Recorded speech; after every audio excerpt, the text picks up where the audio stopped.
ఇప్పుడు ముఖ్యమంత్రి అంటే 2 లక్షలు 3 లక్షల జీతం వస్తుంది. ఆ 2-3 లక్షల జీతంతో ₹1,00,00,000 కోట్ల ఎలా సంపాదించగలిగాడు? అసలు ఆ సంపాదన కోసం పిల్లల వాళ్ళ రోడ్డు నెక్కి కొట్టుకోవటం ఏంటి అన్న ప్రజల ప్రశ్న.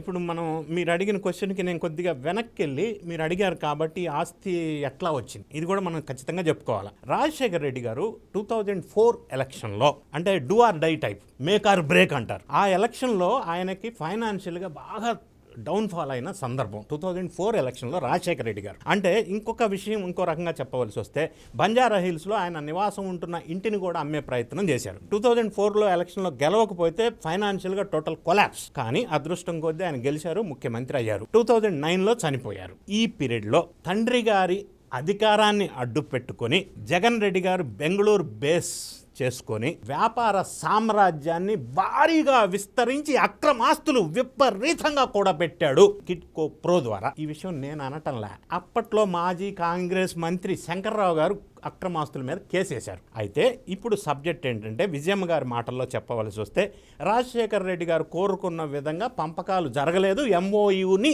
జగన్ రెడ్డి గారు వైలేట్ చేస్తున్నారు. నంబర్ 1.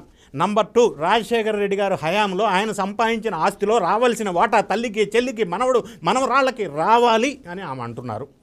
జగన్ రెడ్డి గారు స్వతహాగా సంపాదించిన ఆస్తి గురించి ఆమె ప్రస్తావించటం ఇంకొక అంశం.